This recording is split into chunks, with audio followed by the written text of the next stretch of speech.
Welcome back to Headlines. I'm Wes Austin, and these are today's top stories. First, Joy Reid says that the United States would lose a war to Canada. She was with Don Lemon. I think I lost about 20 IQ points just watching the clip. Anyway, we've got it for you, so you're going to be a little bit dumber after watching it. Then, a George Soros-backed activist group is now trying to force Chuck Schumer into retirement. Now, Soros is funding opposition to both Schumer and Elon Musk. That proves his true enemy isn't the right or the left, it's anyone who accomplishes something. Meanwhile, FEMA received 20 times more applicants than there were homes in the Los Angeles fires. So FEMA's being scammed so hard, even the Nigerian princes are impressed. And finally, Joe Biden is now offering to volunteer to help rescue the Democratic Party's image and boost fundraising.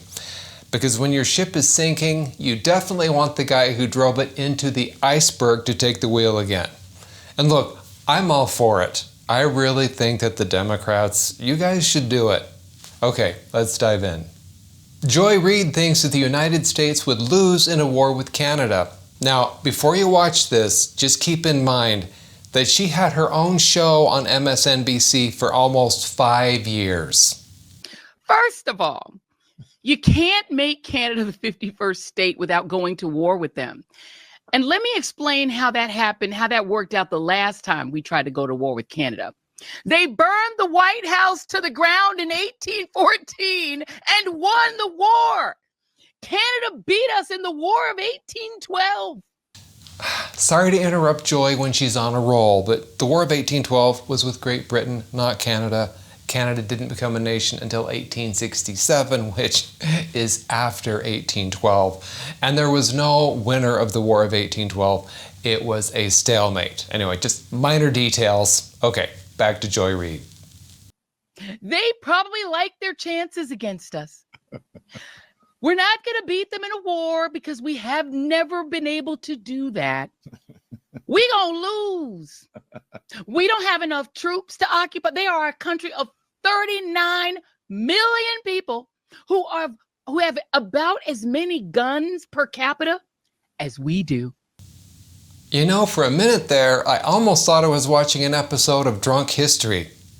MSNBC was paying her $3 million a year for 5 years to do her own show. Just take that in for a minute. Joy Reid, the reason why MSNBC's entire audience can now fit in a Waffle House. George Soros-funded activists want Chuck Schumer gone. Indivisible, a radical activist group funded by George Soros, is calling for Schumer to step down after he helped pass the spending bill to avoid a government shutdown. The group, which has received over $7.6 million from Soros's Open Society Foundations, is spearheading the coup by hosting a virtual event where activists are encouraged to write retirement cards for Schumer. Indivisible has also opposed DOGE by offering $200 reimbursements to activists willing to participate in anti-Elon Musk protests. How can this group be opposing both Chuck Schumer and Elon Musk at the same time? That's like trying to put in a suppository and go to the bathroom at the same time. You're going to need to pick just one. Democrats are now so far left that Chuck Schumer is their version of a dangerous right-wing extremist. Apparently, California has more fake homeowners than real ones. FEMA is reporting that they've received 270,000 applications from alleged homeowners in Los Angeles, despite the fact that only 13,000 homes were destroyed in the wildfires, which is 20 times the number of eligible applicants. Many LA residents are also reporting that they were unable to apply for FEMA relief because someone else had already applied with their name and address. Meanwhile, Democrats have filed scores of lawsuits trying to stop DOGE from eliminating fraudulent payments by the government. That's because we really don't want to stop the fraud. We'd really hate for there to be money left to help the real disaster victims. Experts are baffled by the 270,000 applications.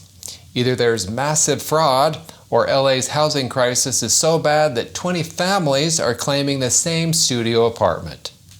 The Democrats found someone to help their party turn things around. Joe Biden. Former President Joe Biden and his wife Jill sat down with the recently elected DNC chairman to volunteer themselves for a revamped campaigning effort to help improve the party's image and boost fundraising.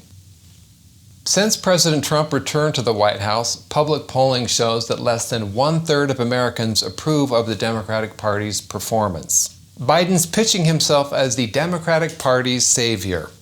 That's like someone coming to your house, burning it down, and then returning a week later to see if there's anything left that's combustible. I can start another fire if I need to. Biden thinks that he can save the Democratic Party. Sure, because when you're drowning, the first thing you want is a lifeguard that's a quadriplegic.